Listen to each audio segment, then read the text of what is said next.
Trois rencontres sur le chemin de notre destinée. Notre réussite dépend souvent de la qualité de nos rencontres et très souvent nous prions et demandons à Dieu, bénis-moi.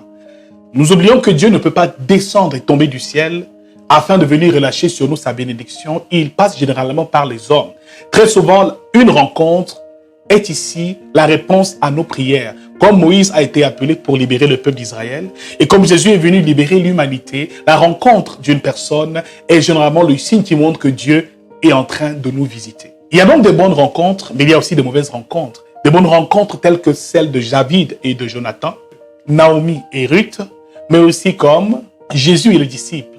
Mais il y a aussi des mauvaises rencontres telles que Moïse et Aaron, telles que Judas et Jésus. Il est donc important, mes amis, que nous puissions discerner quelles sont donc les bonnes rencontres qui peuvent nous être bénéfiques pour notre épanouissement. Quelles sont les aides de destinée que Dieu a mis sur notre chemin pour nous permettre d'atteindre le sommet. C'est pour ça que j'aimerais partager avec vous trois rencontres importantes sur le chemin de notre destinée.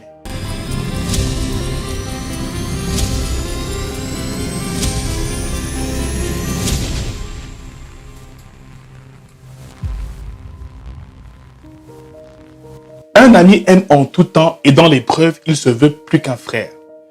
Ainsi, il y a donc des bonnes rencontres, mais aussi des très mauvaises rencontres.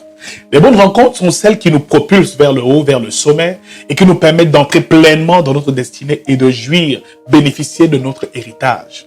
Un peu comme David et Jonathan. Et lorsque David a rencontré Jonathan pour la toute première fois, Jonathan, le fils du roi Saül, lui a offert tous ses attributs royaux. Cela veut dire qu'un ami est quelqu'un qui nous élève et qui veut notre bonheur. Il y a aussi de bons amis tels que Ruth et Naomi, tels que Joseph et Potiphar. Et voyez-vous, quand Joseph est entré dans la maison de Potiphar, tout ce que Potiphar faisait réussissait. Sa maison était bénie et prospérait à tous égards. Il y a donc des bonnes rencontres, mais il y a aussi des mauvaises rencontres. Des mauvaises rencontres comme Moïse et Aaron. Et souvenez-vous que lorsque Dieu a appelé Moïse et lui a dit « Je t'envoie libérer mon peuple », Moïse ne s'est pas trouvé qualifié. C'est ainsi que Aaron est entré dans la mission de Moïse. Nous laissons souvent entrer des Aaron dans notre existence et cela nous cause préjudice. Aaron est celui qui a causé le plus de problèmes au ministère de Moïse. C'est Aaron qui était encore au veau d'or. Et souvenez-vous, lorsque Moïse a fait 40 jours au mont Sinaï, Aaron a pris les bijoux en or du peuple et a fait un veau en fonte. Aaron était aussi avec Marie lorsqu'ils ont murmuré contre Moïse par rapport à la femme éthiopienne qu'il a eu à prendre. Et ils ont murmuré et ont dit, Dieu ne nous parle-t-il pas aussi? C'est ainsi que Marie a été frappée de lèpre. Nous invitons souvent des Aaron, des personnes qui ne faisaient pas partie de notre mission, et c'est la raison pour laquelle nous souffrons énormément.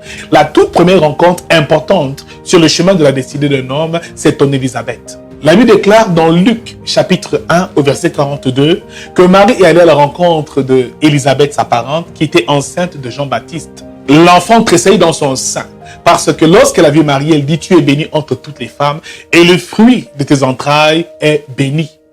Cela veut dire que ton Élisabeth est la personne qui va te révéler le dessein et le plan caché de Dieu dans ta vie.